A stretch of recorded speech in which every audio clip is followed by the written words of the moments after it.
la non sélection Malang Sarr Pape Thiaw tegoo ko fenn ñun équipe nationale suñu équipe la on a droit de parler mais le dernier mot te revient et que gars yi ñun xam nañ lépp nu mu demee Malang Sarr xam ngeen ne bu ñëwee ci équipe nationale bi du kuy toog baa de bu dee footballistiquement la ñuy wax statistiquement Malang Sarr dafa waroon bokk ci 28 joueurs yi nga xamante ne Pape Bouna Thiaw Malang Sarr ñu boole ko ci 11 joueurs yi ci Ligue 1 bu France expérience am duel yi capacité am tey kooku lañ gisul ci liste Pape Thiaw question boo xamante ne tout le monde se pose la question le pourquoi ñun gisuñu Malang Sarr ci liste Pape Bouna Thiaw Pape Bouna Thiaw nag tontu na ci conférence de presse bi nee na déggante na ñaari yoon ak Malang Sarr benn bi da ko doon félicité ci performance yi nga xamante ne def na ko et que le pire mooy dañoo ci côté défense bi benn gaucher kese moom lañ ci am muy Moussa Niakhaté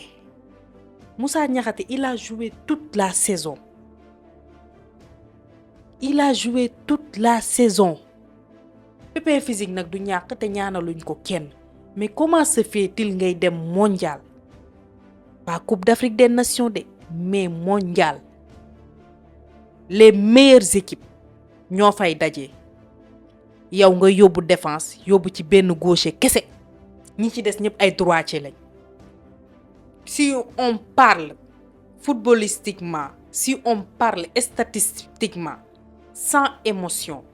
donc je vous pose la question, nan lañuy sélectionner joueur. Premièrement, forme du moment ci la bokk. Sa défenseurs yi am na ñoo xamante ne amuñ temps de jeu gëj nañu jouer ca. Le cas de Mamadou Sarr ba mu gëjee jouer ba mu jógee Strasbourg ñëw Chelsea. amul temps de jeu mais garaawut Moussa Niakhaté wax naa ko Abdoulaye Seck dëkkam yéen a ma gën a xam Israël guerre ba dul jeex récemment la commencé jouer normal te quitté na sax club bi cette année-ci. El Hadj Malick Diouf il est performant côté yi Ismaïla Jacob pareil champion jël na championnat bu Turquie avec Galatasaray. yow yaay choisir. yow yaay xool li la arrangé nga def ko yow yaay xool ñi la doy nga yóbbu leen mondial mais dama ne li ci Coupe d'Afrique des Nations du ci mondial yeneen poste yi nag duma ci wax parce que nag nit ki li mu am rek loolu lay ndugg man à part le cas de Malang Sarr nit ki li mu am loolu la ndugg te loolu dañ koy nangul mais fi ma dul d'accord ak yow mooy juste le cas de Malang Sarr foofu moom vraiment Pape d'accorduma ak yow de le meilleur défenseur en championnat de France Ligue 1 kooku mooy Malang Sarr jaar na ci club yu bëri ay Chelsea fa mu jaar bëri na tertiaire Lens man gisuma ba léegi réponse boo xamante ne satisfaire na ma ci ay propos Pape Bouna Thiaw satisfairuma pour dire la vérité. mais ñi nekk ci digg bi Moustapha Mbow heureusement qu'on a 2 joueurs yoo xamante ne ils sont performants toute la saison muy Moussa Niakhaté ak Moustapha Mbow. suba dafay jouer final seetaan leen ko di ngeen gis man maa leen ko wax fii maanaam bu amul note 7 wala 8 wax leen ma sant leen ba ne sant budul Cissé Aji Cissé lii man maa leen ko wax dafa am mental de fer mental bee baax.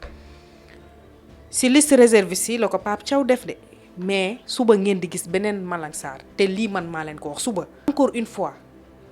poule bi ñu nekk poule de la mort laa ko mën a tuddee entre guillemets déjà suñu premier match ñu war a taseeg France banc de touche am bi bokkul sax ak 11 de départ mi mais yow ñooñu foog nga am défense bu solide pour permettre à ce que nga leen di marquer